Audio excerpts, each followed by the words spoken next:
अस्सलाम वालेकुम everyone, welcome to Ayesha medical education. आज इस वीडियो में हम लोग स्टडी करने जा रहे हैं clinical anatomy of the hip joint. Previous video में हम लोगों ने हिप जॉइंट को कम्प्लीटली स्टडी किया था, जिसमें हम लोगों ने उसकी articular surfaces, ligament relation, nerve supply, blood supply and movements को देखा था। ठीक है, इससे पहले आप लोग हिप जॉइंट को ज़रूर देख लीजिएगा। लिंक जो है मैं उसका डिस्क्रिप्शन बॉक्स में डाल दूँगी। आज हम इसकी देखेंगे क्लिनिकल एनाटमी। उसमें क्या है, सबसे पहले इसमें क्लिनिकल प्रॉब्लम्स देखेंगे। हिप जॉइंट के कौन कौन से क्लिनिकल प्रॉब्लम्स आ सकते हैं।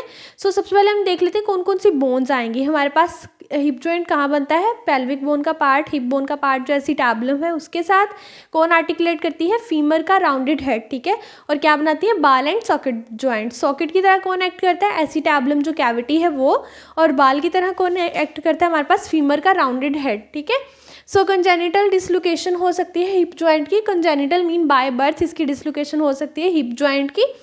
मोर common, congenital dislocation is more common in hip joint than any other joint of the body. Mean body के कोई भी दूसरे जॉइंट से सबसे ज़्यादा मोर कॉमन किस में होता है, ज़्यादातर हिप जॉइंट की कंजेनिटल डिसलोकेशन हो जाती है। ठीक है, अब इसमें क्या होगा, head slips upward on to the gluteal surface of the ilium. Ilium क्या है हमारे पास, हिप बोन का पार्ट है, जैसे इलियम ईशियम प्यूबिस होता है। इलियम का जो ग्लूटियल सरफेस है वहाँ पर चला जाता है, हेड अपवर्ड डिस्लोकेट हो गया। ठीक है, हेड को आपने याद रखना, हेड अपवर्ड डिस्लोकेट होगा इसमें। अब ऐसा क्यों होता है कि हेड अपवर्ड ही जाता है, ठीक है, because upper margin of the acetabulum is developmentally deficient. Mean हमारे पास जो एसिटाबुलम का अपर पार्ट है वो डेवलपमेंटली डेफिशिएंट है, वीक है। क्या है कि हेड उससे डिसलोकेट होकर अपवर्ड चला जाता है। ठीक है, डेफिशिएंसी की वजह से, वीकनेस की वजह से हेड अपवर्ड डिसलोकेट होता है। अब इससे क्या होगा, cause lurching gait and the Trendelenburg sign is positive. ठीक है, लर्चिंग गेट क्या होता है हमारे पास, पेशेंट जो है वो इफेक्टेड साइड को बेंड होकर चलता है। ठीक है, उसकी गेट के अंदर एक लर्चिंग आ जाती है। इसमें क्या है कि लर्चिंग की वजह से ये हमारे पास साइन पॉजिटिव होता है और हम बोलते हैं this is the lurching gait due to the congenital dislocation. Next है हमारे पास पर्थिस डिजीज और द सूडो कोक्सालेजिया। सूडो को होता है फॉल्स, और कोक्सा वर्ड हम ये किसके रिलेटेड है, हिप के रिलेटेड। हम इसके नी के रिलेटेड पढ़ेंगे जिनू वर्ड, जिनू वैरा, जिनू वैल्गा, बट इसमें क्या है कोक्सा वर्ड हिप के रिलेटेड है। ठीक है, सूडो कोक्सालेजिया और दी पर्थिस डिजीज, इसमें क्या होता है, it is characterized by the destruction and the flattening of the head of femur. जो फीमर का हेड है वो फ्लैट हो जाता है या उसकी डिस्ट्रक्शन हो जाती है, और इससे क्या हो जाता है, increase joint space in the x-ray. X-ray में जब हम देखते हैं जॉइंट को तो उसकी स्पेस इंक्रीज कर जाती है। मीन हेड और जो एसिटाबुलम है उसके अंदर स्पेस ज़्यादा हो जाती है बिकॉज हेड फ्लैट हो गया। ठीक है, coxa vara is condition in which the neck shaft angle is reduced from normal.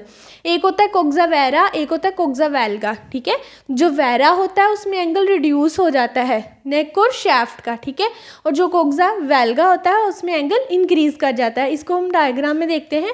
अगर हम नॉर्मली बनाएं तो इस तरह से होता है, ये नेक है, ये हेड है और ये शाफ्ट है फीमर की। ठीक है, ये नॉर्मल एंगल है हमारे पास, और वैरा में क्या होगा, एंगल रिड्यूस हो जाएगा। ठीक है, ये रिड्यूस हो गया एंगल हमारे पास, ये हमारे पास शाफ्ट है, ये नेक है। और अगर हम वेल्गा बनाएं जिसमें एंगल इंक्रीज होता है तो वो इस तरह से हो जाएगा। ठीक है, एंगल बहुत ज़्यादा हो जाएगा, नॉर्मल से इंक्रीज़ कर जाएगा तो वेल्गा होगा, नॉर्मल से डिक्रीज़ कर जाएगा तो हमारे पास नेक और शाफ्ट का एंगल वो हमारे पास कोक्सा वैरा होगा। ठीक है, नेक्स्ट है tuberculosis. Tuberculosis, hip like tuberculosis में काज दी रेफर्ड पेन इन दी नी में क्या है, रेफर्ड पेन आती है अगर तो हमारे पास हिप जॉइंट का या हिप बोन का ट्यूबरक्लोसिस है। ऐसा क्यों होता है, because of the common nerve supply. Nerve supply दोनों जॉइंट की सेम है, इसीलिए इसमें इशू किस में होता है, हिप बोन में होता है, उसकी वजह से रेफर्ड पेन साथ नी जॉइंट में भी आ रही होती है। ठीक है, अब हम देख लेते हैं Shenton's line. Shenton's line in an x ray picture is a continuous curve is formed between the upper border of the obturator foramen and the lower border of the neck of the femur. Shenton's line सबसे पहले समझते हैं क्या होता है। ये मैंने draw की है, पेल्विक बोन का पार्ट है। ठीक है, ये क्या है, उसमें ऑब्चुरेटर फोरामेन है। ठीक है, और ये ऑब्चुरेटर फोरामेन का क्या है, अपर बॉर्डर, और ये क्या है हमारे पास, नेक है, और नेक का क्या है, लोअर बॉर्डर। ठीक है, जब हम लाइन नॉर्मली ड्रा करेंगे तो क्या होगा, एक कर्व बनेगा। ठीक है, this is the curve between the upper border of obturator foramen and lower border of the neck of femur, lower border of neck of femur, तो कर्व बनेगा। But this is a normal Shenton's line. अगर तो हमारे पास fracture हो जाता है, in the fracture of neck line becomes abnormal. Mean अगर यहाँ पर फ्रैक्चर आ जाता है नेक का, सॉरी ये तो शैफ्ट है हमारे पास, ठीक है, ये नेक होगी। अगर यहाँ पर इस तरह से फ्रैक्चर हो जाता है तो लाइन इस तरह से टेढ़ी हो जाएगी, ठीक है, लाइन ऊपर को चली जाएगी और हमारे पास नॉर्मल कर्व नहीं बनेगा और नॉर्मल सेंटेंस लाइन नहीं होगी। अब हम देखेंगे फ्रैक्चर्स को, बट उससे पहले देख लेते हैं injuries of the hip joint causes shortening of the lower limb. जब हमारे पास हिप जॉइंट पर इंजरी होती है तो उससे क्या होता है कि हमारे पास चांस होता है लोअर लिम्ब की शॉर्टनिंग का, मीन उसकी लेंथ जो है वो डिक्रीज़ कर सकती है। सो अगर हमने लोअर लिम्ब की लेंथ को मेजर करना तो कैसे करेंगे, मीडियल मैलोलिस और हमारे पास जो इंटीरियर सुपीरियर इलियक स्पाइन है उसके दरमियान की लेंथ को हम मेजर करेंगे। नेक्स्ट हमारे पास शियाटिक नर्व में damage in the posterior dislocation of the head of femur. अगर तो हेड जो है वो फीमर का डिसलोकेट होकर पोस्टीरियरली चला जाता है तो कौन सी नर्व डैमेज होती है, sciatic nerve.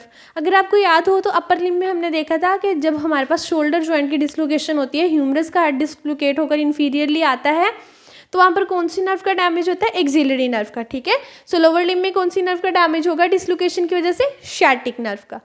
In arthritis of the hip joint, the position of the hip joint is partially flexed, abducted and laterally rotated. Arthritis mean arth mean joint and tis mean inflammation। जब joint की inflammation होती है specially hip joint की, तो क्या होता है, hip joint की क्या कंडीशन हो जाती है, वो पार्शली फ्लेक्स हो जाता है, यानी थोड़ा सा फ्लेक्जन में जाता है, देन बाहर को एबडक्ट होता है और लैटरली रोटेट हो जाता है। मीन लेग की जो है वो डिफॉर्मिटी आ जाती है, शेप चेंज हो जाती है उसकी, ठीक है। सो आर्थराइटिस की ये कंडीशन है। नेक्स्ट हम देख लेते हैं fracture of the neck of femur और उसके बाद देखेंगे ट्रोकेंटेरिक फ्रैक्चर। नेक जो है वो फीमर की, उसके फ्रैक्चर कौन कौन से हो सकते हैं, सब कैपिटल, सर्वाइकल और द बेजल। सब कैपिटल कौन सा फ्रैक्चर होता है, नियर दी हेड, बिल्कुल जो हेड के साथ है ये वाला फ्रैक्चर, ये कौन सा होगा हमारे पास, सब कैपिटल, सब कैपिटल नियर दी हेड, ठीक है। उसके बाद आता है सर्वाइकल इन दी मिडल, जो बिल्कुल दरमियान में होगा वो कौन सा होगा हमारे पास, सर्वाइकल। ये सिर्फ नेक का है, ठीक है, ये तीनों हम नेक के देखेंगे इतने पोर्शन में। उसके बाद आता है बेजल नियर द ट्रोकेंटर, यहाँ पर होते हैं ग्रेटर एंड लेसर ट्रोकेंटर। सो जो ग्रेटर यहाँ पर ट्रोकेंटर्स आ रहे हैं उनके साथ जो है वो बिल्कुल, ये कौन सा है हमारे पास, बेजल, ठीक है, basal. Damage to the retinacular arteries causes avascular necrosis of the head.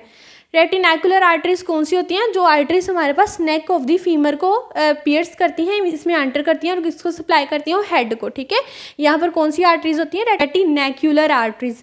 जब हमारे पास नेक ऑफ द फीमर का फ्रैक्चर हो जाएगा तो यहाँ पर जो आर्टरीज हैं रेटिनाकुलर आर्टरीज, जाहिर है उनका भी डैमेज होगा।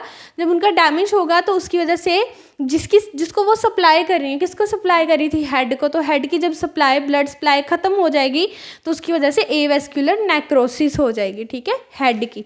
नेक्स्ट है ट्रोकेंटेरिक फ्रैक्चर।